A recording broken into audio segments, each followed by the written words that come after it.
जय श्री कृष्ण दोस्तों। मुख्य द्वार पर जल छिड़कने का सही समय क्या है? इसकी सही विधि क्या है? स्नान आवश्यक है या नहीं? झाड़ू से पहले या बाद में जल छिड़काव करना चाहिए?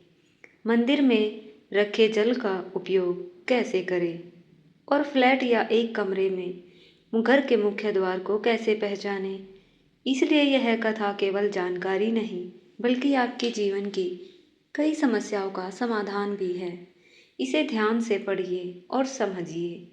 शास्त्रों में बताया गया है कि जल केवल एक तत्व नहीं बल्कि ऊर्जा का वाहक है।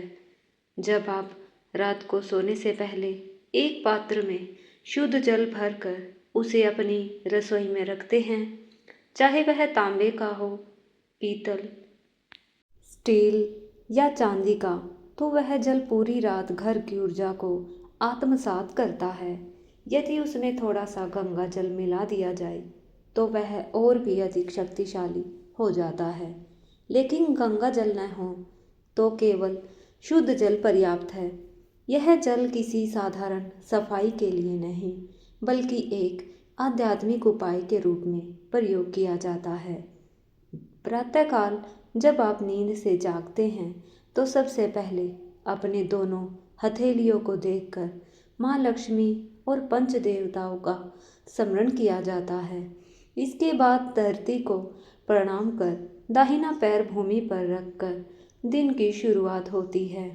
स्नान से पहले आप रसोई में रखे उसी जल को लेकर अपने घर के मुख्य द्वार पर जाते हैं। मुख्य द्वार खोलकर सूर्योदय से पहले उस जल का छिड़काव किया जाता है। यही वह समय है जब माँ लक्ष्मी पृथ्वी पर विचरण करती है और जिन घरों के द्वार स्वच्छ, जागृत और जल से पवित्र होते हैं, वहाँ से प्रसन्न होकर माता स्वयं प्रवेश करती है। साथ ही दहलीज पर पितरों का वास माना गया है, इसलिए जल छिड़कते समय पितरों का स्मरण करने से उनका आशीर्वाद भी प्राप्त होता है। यह जल छिड़काव झाड़ू लगाने से पहले किया जाता है क्योंकि यह ऊर्जा शुद्धि का पहला चरण है। इसके बाद आप झाड़ू लगा सकते हैं, सफाई कर सकते हैं, चाहे तो सामान्य पानी से द्वार धो भी सकते हैं। यह उपाय घर में व्याप्त नकारात्मक ऊर्जा, कलह कलेश, आर्थिक तंगी, मानसिक तनाव, रोग, वास्तु दोष, ग्रह दोष, पितृदोष और यहाँ तक कि तंत्र मंत्र या बुरी नज़र के प्रभाव को भी धीरे धीरे समाप्त कर देती है। यह कोई तात्कालिक चमत्कार नहीं बल्कि नियमितता से किया गया साधना रूपी उपाय है।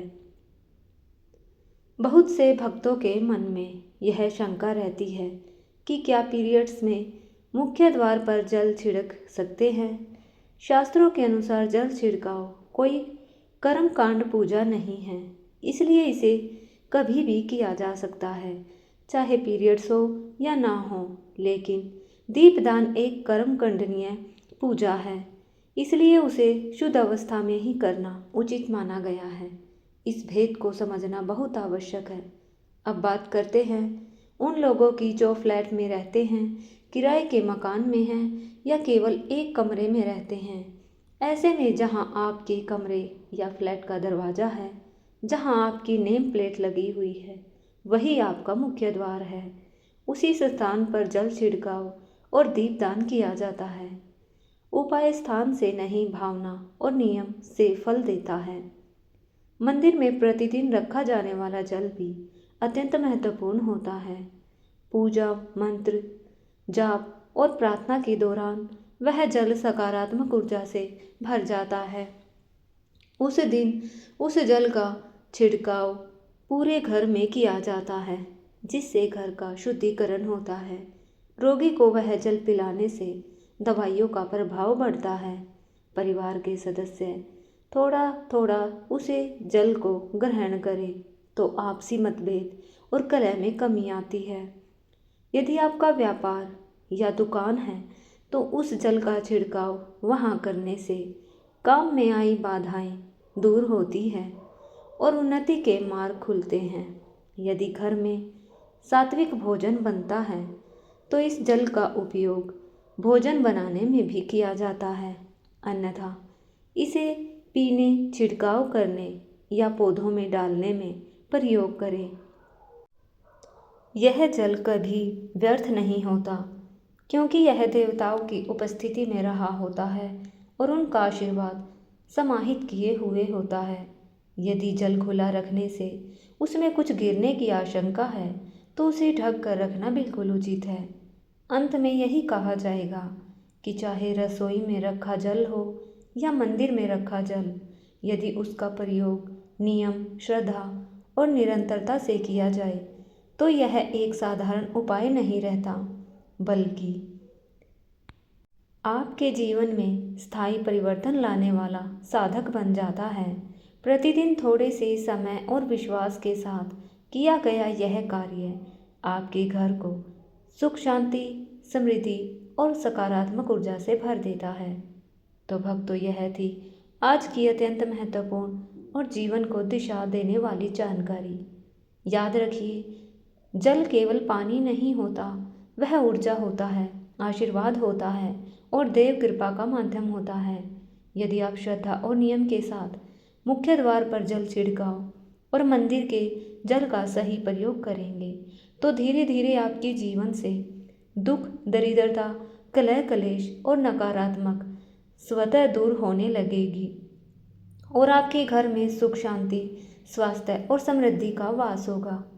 यदि यह जानकारी आपके हृदय को स्पर्श कर गई हो, आपको कुछ नया सिखाया हो या आपके मन के किसी प्रश्न का उत्तर हो, तो इस वीडियो को अपने परिवारजनों, अपने मित्रों के साथ अवश्य साझा करें ताकि वे भी इस दिव्य ज्ञान का लाभ उठा सकें।